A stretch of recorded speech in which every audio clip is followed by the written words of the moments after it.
All right, so now let's talk about ventilation. So the ability to breathe in and breathe out. So inhalation and exhalation. All right, so we remember this picture, hopefully. Looks familiar. And remember that inside the alveoli, we have intrapulmonary pressure.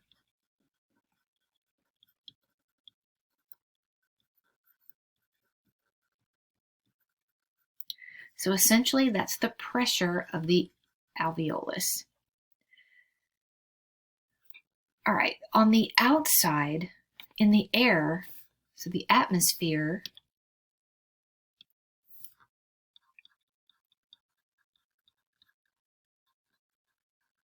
there's of course also a pressure. All right, so the pressure of the atmosphere normally is 760 millimeters per mercury. That's at sea level. But we're going to say that the pressure of the atmosphere, we're just going to make it 0. Okay? So in ventilation, if we start with a breath in, okay? So write this down. So if we start with a breath in, okay, so an inhale.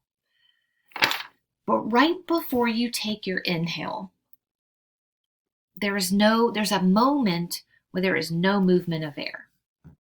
And that's where we start.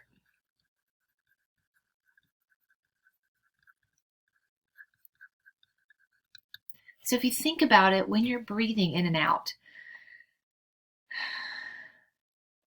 when you go from exhalation, breathing out, to breathing back in, if you really think about it, there's just a part of a moment that there is no movement of air. And at that point, the atmospheric pressure and the pressure inside the alveolus are equal. They're both 0.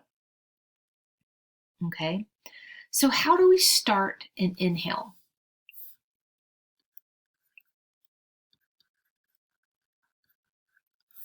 Well, an inhale starts by contraction of the diaphragm. And when the diaphragm contracts, it moves down. It flattens out.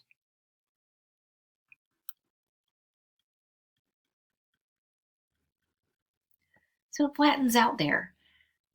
As it's getting flat, as it's flattening out and it's contracting, guess what's happening to the thoracic cavity?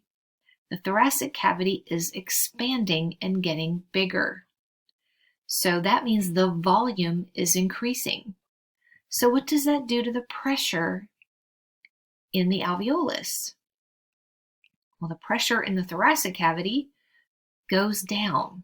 So the pressure becomes, so pressure of the alveolus is now less than 0. It's negative. Okay. Well, if it's less than 0 and atmospheric pressure is 0, that means the atmospheric pressure at this moment is bigger than it is inside the lung. So once that happens, we know that air moves from an area of a higher pressure to an area of a lower pressure. So air will come in because this pressure out in the atmosphere is higher than the pressure in your alveoli. So an inhale starts with the contraction of the diaphragm.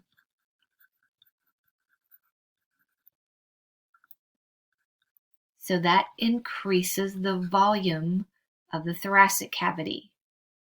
Okay, increases the volume, decreases the pressure in the alveolus. Okay, air moves in. All right. So we take a breath in, and then there is a moment where there is no movement.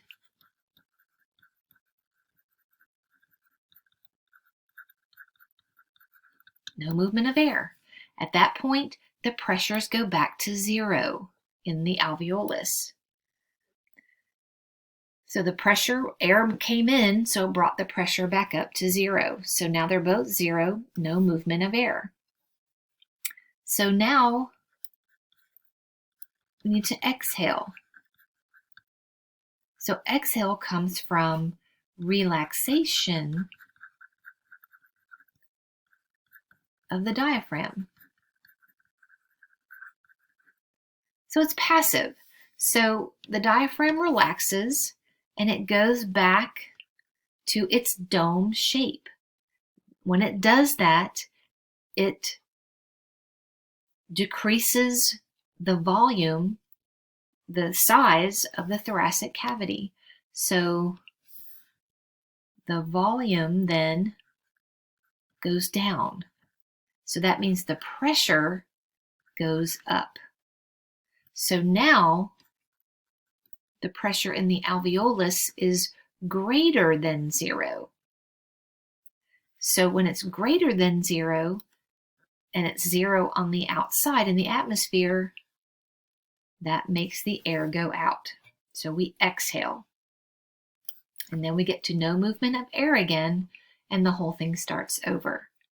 So the whole thing it's stimulated by the diaphragm, but the actual movement of air comes from the pressures related to inside the alveolus to outside in the atmosphere.